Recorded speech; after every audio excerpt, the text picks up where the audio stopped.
You take some notes. You see that old-fashioned thing called a pencil? Right, we can make a start.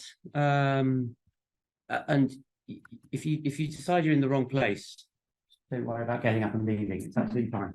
Won't take it personally. This was intended to be a very informal session about a project we're doing called Defy. We originally called it Project Sentinel, and then we discovered there was a company called Sentinel defending against AI. So before we had a nasty lawsuit, we changed our name to Defy, as in defending against AI. And so I run the Trade Association for Age Verification, and obviously one of the bigger impacts of this deepfake AI is we could all lose all faith in remote identity technology. If it's possible for every 8-year-old to use a filter from Snapchat to make themselves look 28, then facial age estimation isn't going to be that helpful. Equally, if we can use onlyfake.com to generate absolute perfect fake documents, which we can't detect, then we're equally in trouble. And so from an industry-wide perspective, we wanted to find a way to have a story to tell about how we are aware of that risk and trying to deal with it. And so we bid for some money when the UK and Switzerland had a free trade deal, and they offered therefore some joint innovation grants. So we worked with privately one of the AVK members in Switzerland, who've done some really interesting stuff, sort of shrinking an age verification app so it can all work on your device. So you can do facial estimation on the device. And IDIAP, which is an academic institute in Switzerland near Lausanne. And some of you may have seen Pavel's presentation earlier about how clever fakes are now these days. And the idea of the project is that we will, and what we're hoping to try and start doing today is do some surveillance of the market to understand what sort of attacks are people seeing. And then having established those attacks, prioritize them. So which are the most accessible and the most widely used and the most effective. Obviously, if it requires $1 billion and a month of supercomputing power, we're going to be less worried about it than if it's a website you go to and you can just download something for free that will spread around the playground really fast. So having identified some of those vectors of attack, then try and find out, well, is there a way we can spot those? What are the telltale clues? And that is going to be a cat and mouse game. That is not going to be a do it once and we've solved the problem. It's be like stopping hackers. As soon as you find one vulnerability, they'll close it. They'll find another. So having found the most common attacks and then ideally find ways of defending against them, the next part of the project, which is by ACCS, Tony Allen's team, the Age Certification Scheme, which Gary's working with as well, is to say, well, how can we then audit and certify suppliers to say that they are defending against those attacks? So it becomes part of the audit and certification scheme that you demonstrate that you are able to defend against deepfake and AI attacks. And then the role of the Trade Association in all of this was to run engagement with the industry. And that starts at this point by asking, hey, what sort of problems are you seeing? Is it a big deal? Are you worried about it? I'm hoping people are worried about it. Otherwise, there's not much point in doing the project. And then once we've gone through the project's life cycle over the next 15 months, we will aim to produce a report to the industry to say, these are our conclusions. It will be a private report, available on request. We're not going to hand it to the hackers and let them know how to attack our systems.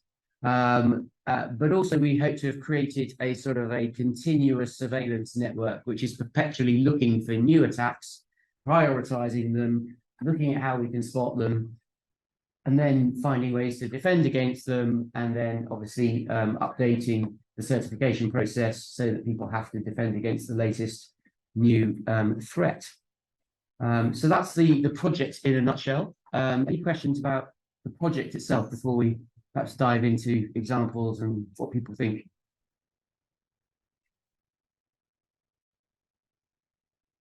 So I don't know if you want to add anything more technical, because you know more about this than I do from a technical perspective. Oh, really? So I just want to ask quick question about this project is more like it's more like the GANs model itself. It's like two neural like good people and bad people. They are making these fake videos and we are trying to detect them.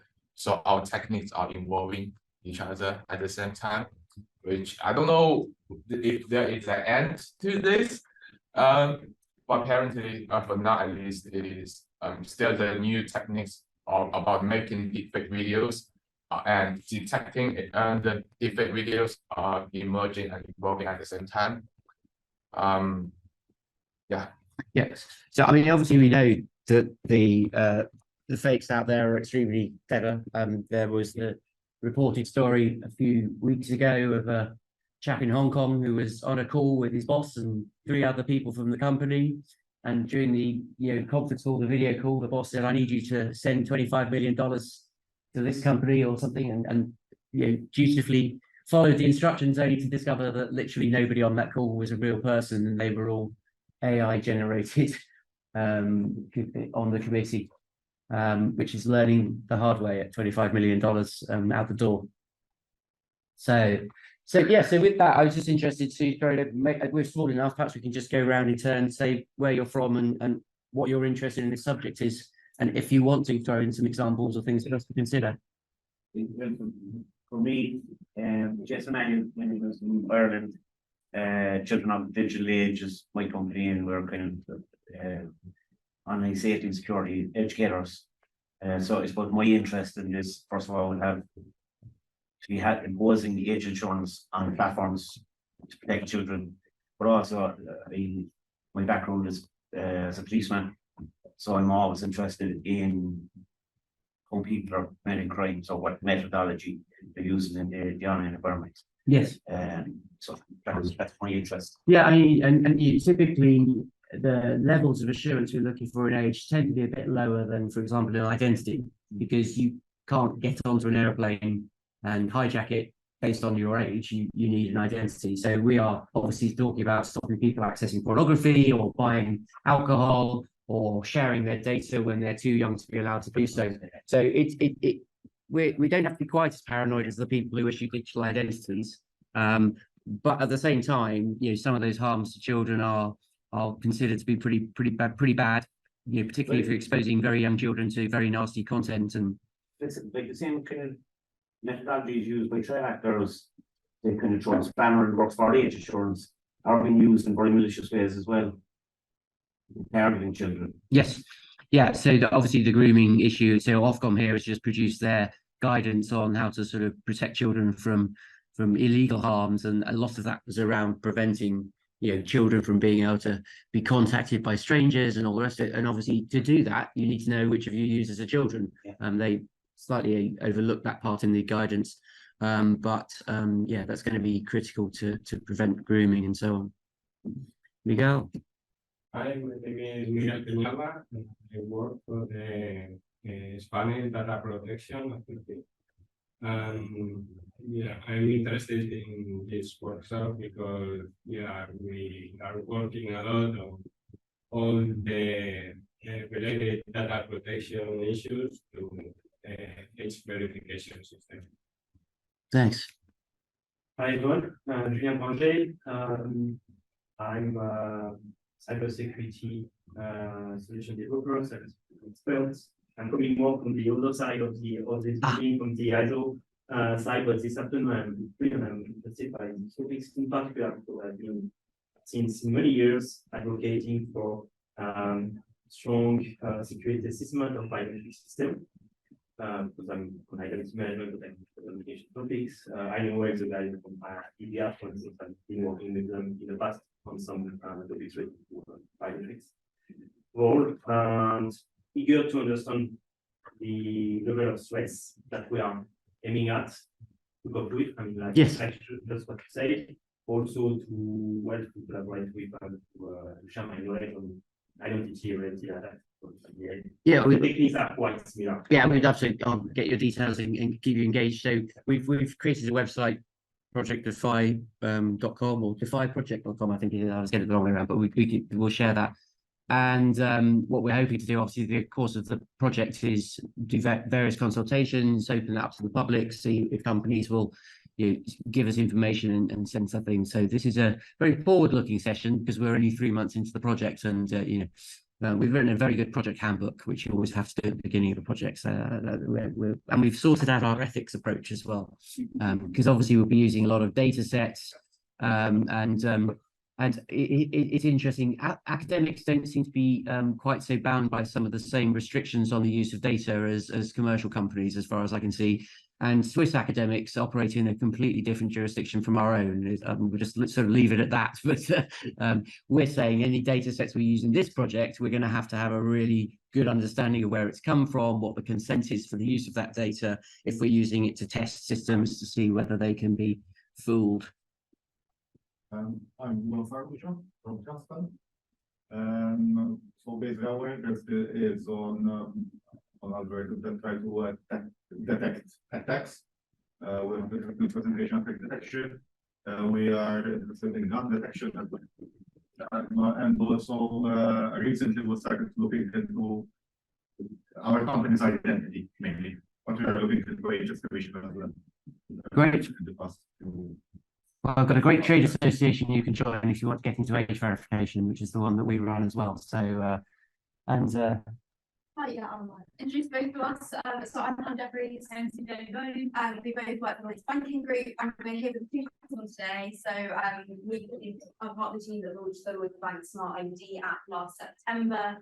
So we were interested in how that app supports age verification processes. But separately to that, we are also trying to embed kind of age verification, age estimation, and digital identity solutions within our own kind of banking customer journeys. And we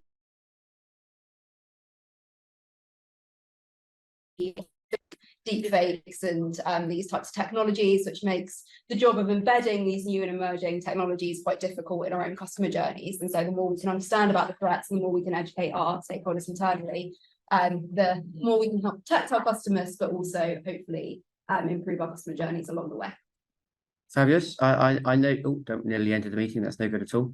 Murray, do you want to chip in from home? Sorry, I've just started. I just noticed you were there, so I've now started to try and move the computer around, which is the old-fashioned way of doing that. Let's see if you just talk to me. Come off mute and talk to me. You're on mute at the moment. Thank you so much, Ian. I really appreciate you moving the mic around the room. I feel very well cared for. So Murray Williams, the solution architect for Fujitsu's age estimation solution, also have a little bit of oversight of our age verification solution. Generally speaking, our solutions are on device offline rather than online. In terms of so my interest really is clearly I want to build the best solution I can. Ian, I think you rightly said at the start that it's bad for the whole industry if we build a solution and then it becomes very easy to break it. I think one of the things I've become particularly aware of recently is with social media being such a big thing, particularly amongst young people. It only takes one person to find a successful attack that in order for hundreds of thousands of people to know what that successful attack is potentially. I think a couple of things not related to deepfakes in terms of relevant attacks. So on a desktop computer, I think just switching the camera feed from your existing camera to a different camera, which might be video feed. So it might be just showing a video of somebody that's on the internet. That's a pretty straightforward attack to do. And I don't know how robust other solutions are to that at the moment. And then attacks that involve a tampered with version of apps on phones. You take an age verification provider's app, you decompile it, you tamper with it. And then you use that as a means of not needing to do the age check in order to get the token. Yeah, so it might be helpful you probably to just be clear on the distinction between what deepfake and AI and presentation and injection. I'll do the latter because I know it better. So presentation attack is literally showing something real to a system. Whereas the injection attacks, you might not even have a phone or a computer involved. It literally is it's just the tech that's directly intercepting the signal, which would otherwise have come from the camera, but you're feeding in something that you've generated as an avatar or something like that. So, and obviously, but the simplest attacks we see, and we saw them actually during the trial of facial age estimation in UK stores. Somebody pulled out a £5 note and managed to fool one of the systems by just using the face on the £5 note. It turned out that particular installation was using an outdated piece of the software, because obviously the suppliers were horrified that they'd be defeated that easily. So did a big investigation. It was like, oh, well, they hadn't actually switched on effectively their anti-spoofing, which was otherwise available to stop that sort of thing. But yeah, I think it's probably going to be more, the concern will be about the injection attacks rather than the presentation attacks. I think there's been a lot of work already on basic presentation attacks, and ACCS have a lab here in Manchester where they test things with various beards and different lighting conditions and all the things that you can alter to sort of put these systems through their paces. But what we've never had is an ability to test systems for deepfake attacks. So as I said, that's going to be one of the outcomes of this project. So, I mean, that's just really an introduction to what we're doing, and we don't have the answers. If you came here for the answers, I'm afraid you'll have to come back to next year's conference if we have one. But hopefully it's sparked an interest, so you might follow us along and see what we come up with. I don't really have anything else to say unless anybody had any further thoughts or contributions. In terms of tracking the progress of your work, and you said there'd be a report right at the end, but are you going to be publishing things along the way or running sessions like this? Yes, so I think so. We are figuring out now what our engagement strategy will be. Obviously, we'll take advantage of the fact we're a trade association, so we have access to 26 different age verification and estimation providers through that. But we wouldn't limit it to just members of the association. And presumably Yoti would keep you up to speed on what was going on anyway, as you're in partnership with them. But and we will update the website. We'll be putting articles and so on the website about what we're doing and what we're finding. But there'll be a difference between what we say publicly and obviously what we want to do in private. But we do want in public to make it clear that as an industry, we've understood this as a risk and we are actively trying to manage it. I was really pleased when after the OnlyFakes website popped up and everyone was saying, oh, this is the end of ideas, we know it. I waited and waited and waited, and eventually I saw Authentics, which is one of our members, and I saw Yoti, which is another one of our members, post to say that their systems would have caught those particular fakes, fakes that the human eye will not detect. So we are going to need a systemic approach. I heard a very large US identity provider speak at a conference, the Identity Week conference last year. I will not name them to save their blushes and to avoid a lawsuit. But they had call center staff who were doing video checks of people before identifying them, and all they said was, yes, we're seeing a lot of these attacks. And I was sort of waiting to hear, and as a result we've implemented this and this in order to spot them. But no, the answer was just they're seeing a lot of these attacks. I thought that's a very brave thing to come to a conference